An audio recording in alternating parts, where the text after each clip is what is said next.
Olá, queridos e queridas estudantes do Colégio Cometa. Aqui quem fala é o professor Max, da disciplina de Química, e essa videoaula é para tratar da correção das atividades propostas no PCD-19. Esta é a parte 2 da correção. Ao ler um artigo sobre eletrólitos, um aluno constatou que a água pura não conduz corrente elétrica. Porém, realizou o seguinte experimento, semelhante aos esquematizados neste tópico, usando água mineral. Utilizou uma lâmpada conectada a uma fonte de energia elétrica e aos eletrodos mergulhados na água, e percebeu que a lâmpada acendeu, ou seja, que houve condução de corrente elétrica. Explique o porquê desse resultado experimental.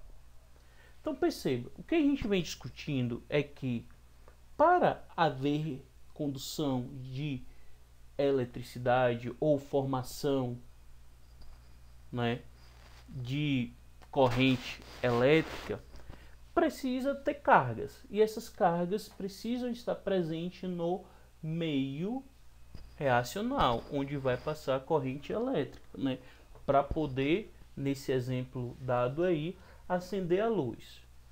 Se não existe cargas livres, para poder ser organizada quando a solução, neste caso, é exposta a uma diferença de potencial, não há como acender a lâmpada. E essas cargas vêm da onde? As cargas ou podem ser elétrons livres ou podem ser íons que possuem um desequilíbrio de carga. Portanto, tanto o íon positivo como o íon negativo tem uma diferença de cargas positivas e negativas na sua composição, certo? Portanto, se uma solução não conduz corrente elétrica e não faz a lâmpada acender, é porque não tem cargas disponíveis no meio. Já se outra solução faz com que essa condução de corrente elétrica ocorra, é porque tem carga, seja em forma de íons, seja em forma de elétrons livres, na solução. E nesse caso apresentado na questão, o que acontece é o seguinte, que a água mineral apresenta sais dissolvidos provenientes dos minerais em sua composição. Aí, abre um parênteses para a gente concluir a resposta. Os sais são compostos iônicos.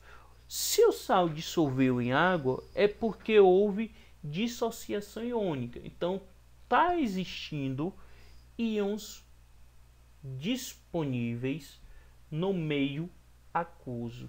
Se existem íons que possuem cargas disponíveis no meio aquoso, é possível essa solução, que na verdade é água mineral, conduzir eletricidade e, portanto, acender a lâmpada. Então, concluindo, logo há uma quantidade de íons desses sais dissociados, o que acaba por favorecer a condução de corrente elétrica.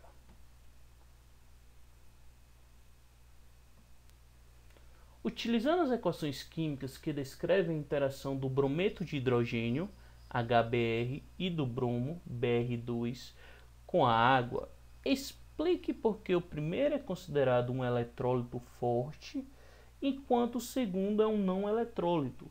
Considere que sob 1 atm e 25 graus Celsius, o HBr é um gás e o Br2 é um líquido. Então perceba, antes de montar as equações, o que a gente precisa imaginar? Se é um eletrólito, para ser classificado como eletrólito, tem que ter a propriedade de conduzir corrente elétrica. E só conduz corrente elétrica se tiver íons disponíveis no meio ou cargas elétricas.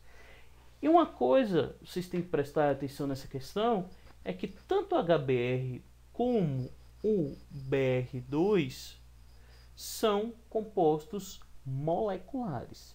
Se são compostos moleculares, a gente pode chegar à conclusão que não existe na composição das moléculas dessas substâncias íons.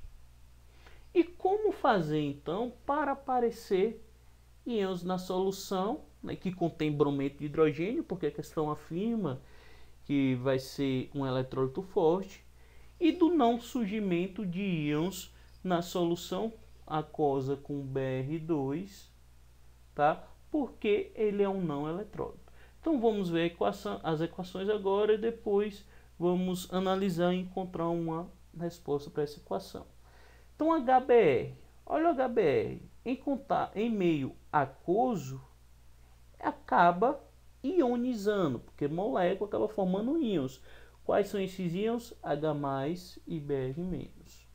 Já o Br2, ele sai de uma condição de um estado físico gasoso e acaba, né, não mudando sua estrutura, não ionizando, tá?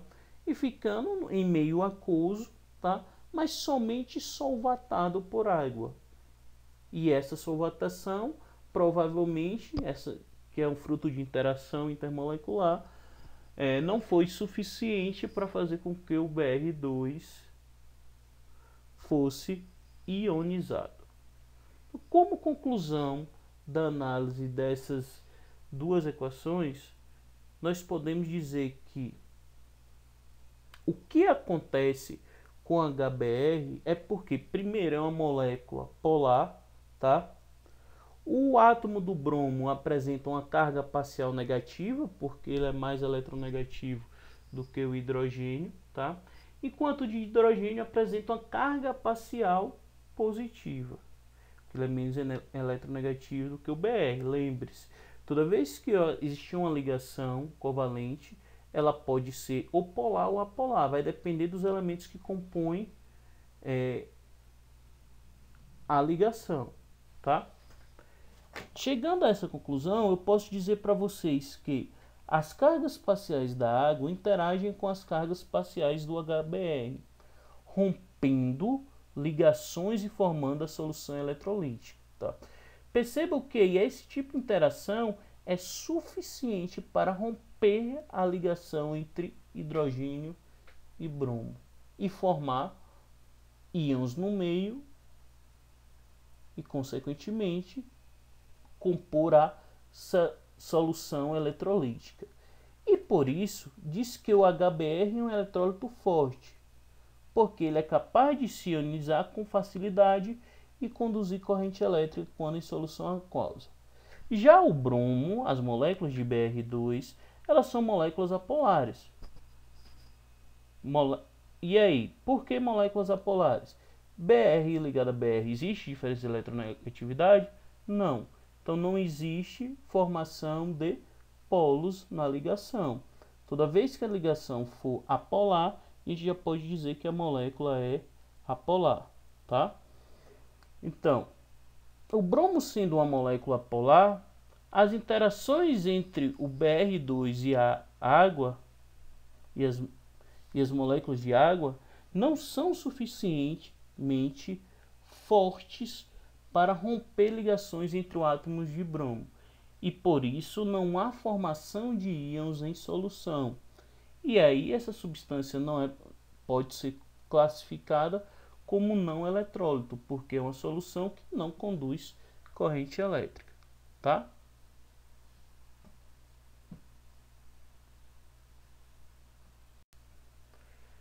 Sexta questão. O ácido clorídrico puro, HCl, é um composto que conduz muito mal a eletricidade. A água pura, H2O, é um composto que também conduz muito mal a eletricidade.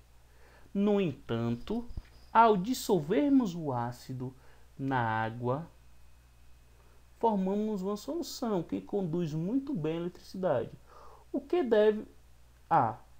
Então o que a gente tem que pensar? Se a questão está dizendo que o HCl puro e água pura, né, ou seja, o ácido clorídrico vai somente conter moléculas de HCl e a água vai conter somente moléculas de H2O, tá? Então, só moléculas sem presença de cargas não é possível a condução de eletricidade. Mas, ao misturar as moléculas de HCl com as moléculas de H2O, acaba por transportar carga, acaba por formar um eletrólito relativamente forte. Tá? Isso provavelmente é porque há a formação de íons no meio. Há um processo de ionização. Então a gente pode, analisando a equação, tá? Para chegar à resposta. HCl, quando interage com a água, formam como produtos cátions H3O+, mais o ânion Cl-. Tá? Então perceba que no meio aquoso acaba por ter íons presentes. Se tem íons presentes, é possível conduzir eletricidade. Então a resposta correta é ionização do HCl, formando cátion H3O+, e Cl-.